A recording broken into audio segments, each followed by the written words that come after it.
اور یہ سبق وہ تھے جو تمام زندگی میں ان سے سیکھتا رہا۔ اس کے لیے مجھے کسی کلاس روم کی ضرورت نہ پڑی۔ میرے رچ ڈیڈ نے میرا پہلا سبق جاری رکھا۔ انہوں نے کہا کہ میں خوش ہوں کہ 10 سینٹ فی گھنٹہ کی نوکری نے تمہیں دل برداشتہ کر دیا، اور اگر تم ناراض ہونے کی بجائے اسے خوشی کے ساتھ قبول کرتے تو میں تمہیں کب کا فارغ کر چکا ہوتا۔ چیزوں کو جاننے کے لیے زور لگانا پڑتا ہے، غصہ بھی آتا ہے، جذبات کو بھی ٹھیس پہنچتی ہے، اور اس کے لیے ایک اٹوٹ خواہش کی ضرورت ہوتی ہے۔ غصہ اس کا اہم حصہ ہے۔ جب غصہ اور پیار ملتے ہیں تو جذبات کی شروعات ہوتی ہے، اور جب معاملہ پیسہ کمانے کا ہو تو عام طور پر لوگ ٹھنڈے دل سے سوچتے ہیں اور احتیاط سے قدم اٹھاتے ہیں۔ یہ لوگ جذبات سے عاری ہوتے ہیں اور جذبات ان کی رہنمائی نہیں کرتے، خوف انہیں آگے بڑھاتا ہے۔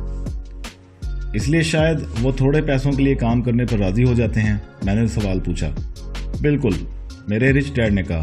کچھ لوگ کہتے ہیں کہ ہم اپنے ملازموں کو بلیک میل کر کے انہیں حکومت اور شوگر پلانٹس کے مقابلے میں کم تنخواہ پر نوکری رکھ لیتے ہیں۔ میں کہتا ہوں کہ یہ لوگ خود بلیک میل ہوتے ہیں، یہ ان کا خوف ہے، میرا نہیں۔ لیکن کیا آپ کو خیال نہیں آتا کہ آپ ان لوگوں کو زیادہ تنخواہ نہیں دیتے؟ میں نے سوال کیا۔ نہیں، اور زیادہ پیسوں سے ان کے مسائل حل ہو جائیں گے؟ رچ ڈیڈ نے کہا۔ اپنے باپ کو دیکھو، وہ خاصی کمائی کرتا ہے اور اب بھی قرض دیتے ہوئے تنگ ہوتا ہے۔ عام طور پر لوگوں کی آمدنی میں جب اضافہ ہوتا ہے تو اسی حساب سے ان کا قرض بھی بڑھ جاتا ہے۔ تو اس لیے آپ مجھے 10 سینٹ فی گھنٹہ دے رہے ہیں، یہ اس سبق کا حصہ ہے۔ انہوں نے مسکرا کر جواب دیا۔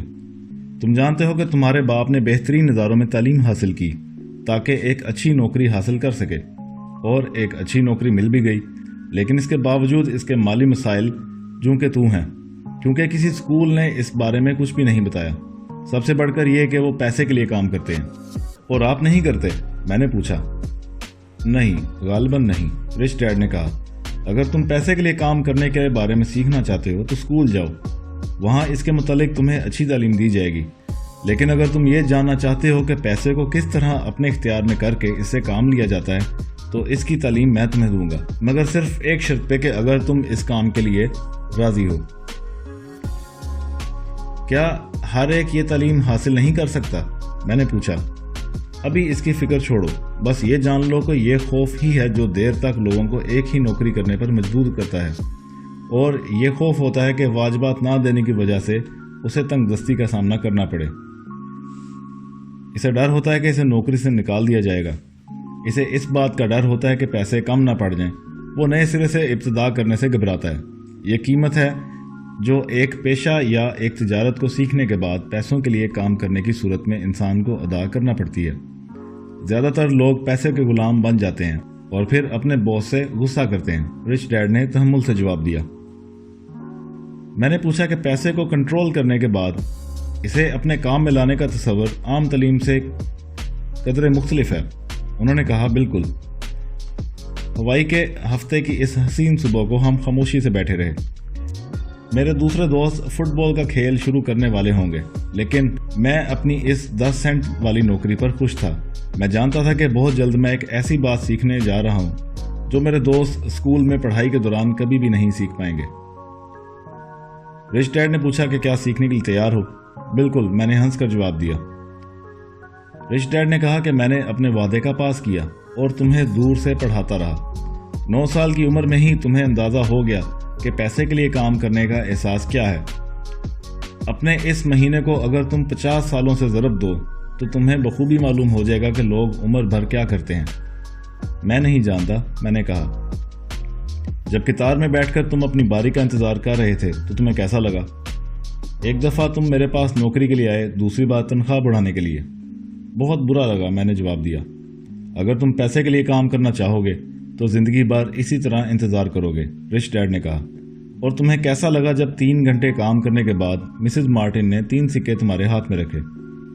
میں نے محسوس کیا کہ یہ معاوضہ کافی نہ تھا، میں نے مایوس ہو کر جواب دیا۔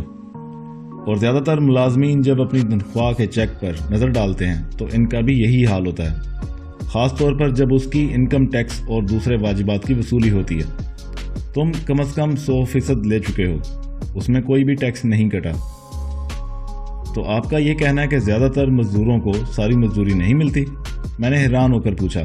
بالکل نہیں، رچ ڈیڈ نے کہا۔ حکومت پہلے اپنا حصہ کاٹتی ہے۔ وہ یہ کیسے کرتے ہیں؟ میں نے پوچھا۔ ٹیکس دینا سب پر واجب ہے، رچ ڈیڈ نے کہا۔ جب تم کماتے ہو تو کمائی پر ٹیکس ادا کرتے ہو، جب تم خرچ کرتے ہو تو دوبارہ ٹیکس ادا کرتے ہو، جب تم بچت کرتے ہو تو اس پر بھی ٹیکس ادا کرتے ہو، اور جب تم مرتے ہو تو تب بھی ٹیکس ادا کرتے ہو۔ لوگ حکومت کو ایسا کرنے کی اجازت کیوں دیتے ہیں؟ میں نے پوچھا۔ امیر لوگ اجازت نہیں دیتے، رچ ڈیڈ نے مسکرا کر کہا۔ ٹیکس صرف غریب لوگ اور مڈل کلاس لوگ ادا کرتے ہیں۔ میں تم سے شرط لگانے کو تیار ہوں کہ اگر میری کمائی تمہارے ڈیڈ کی کمائی کے مقابلے میں بہت زیادہ ہے، پھر بھی وہ میرے سے زیادہ ٹیکس ادا کرتے ہیں۔ یہ کیسے ہو سکتا ہے؟ میں نے پوچھا۔ 9 سال کی عمر میں مجھے یہ تضاد بہت عجیب لگا۔ لوگ حکومت کو یہ زیادتی کرنے سے کیوں نہیں روکتے؟ رچ ڈیڈ خاموشی سے بیٹھے رہے۔ میرا خیال ہے کہ وہ یہ چاہتے تھے کہ میں بولوں کم اور سنوں زیادہ۔ آخر کار میں خاموش ہو گیا۔ رچ ڈیڈ کرسی کو آہستہ آہستہ ہلا رہے تھے اور مجھے دیکھ رہے تھے۔ کیا تم پڑھنے کے لیے تیار ہو؟ انہوں نے پوچھا۔ میں نے سر ہلا کر ہاں میں جواب دیا۔ وہ بولے کہ جیسا میں نے کہا، ابھی تمہیں بہت کچھ سیکھنا ہے۔ پیسے کو استعمال میں لانے کے لیے زندگی بھر سیکھنا پڑتا ہے۔ عام لوگ 4 سال کالج میں گزارتے ہیں اور ان کی تعلیم ختم ہو جاتی ہے۔ میں جانتا ہوں کہ میرے لیے یہ معلومات تمام زندگی جاری رہے گی، کیونکہ اس بارے میں جوں میری معلومات میں اضافہ ہوتا رہے گا تو ویسے ہی مجھے احساس ہوگا کہ ابھی اس بارے میں مجھے بہت کچھ مزید جاننا ہے۔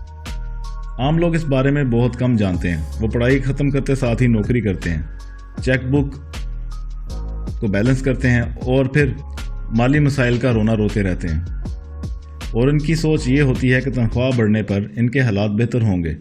بہت کم لوگوں کو یہ اندازہ ہوتا ہے کہ ان کا اصل مسئلہ مالی تعلیم کی کمی ہے۔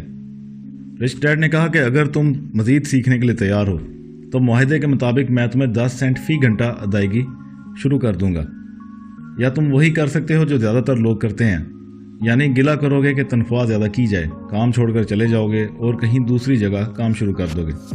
میں کیا کروں؟ میں نے پوچھا۔ رچ ڈیڈ نے مجھے اشارہ کیا کہ اپنے سر کو استعمال کرو۔ تم بہت جلد میرا شکریہ ادا کرو گے اور بہت جلد ایک دولت مند انسان بن جاؤ گے۔ تو دوستو، اس کے ساتھ ہی ہماری آج کی ویڈیو اختتام کو پہنچتی ہے۔ امید ہے کہ آپ نے اس سے بہت کچھ سیکھا ہوگا۔ جلد ہی ایک نئی ویڈیو کے ساتھ آپ کی خدمت میں حاضر ہوں گے۔ تب تک کے لیے اپنا اور خود سے جڑے ہوئے لوگوں کا خیال رکھیے۔ خدا حافظ۔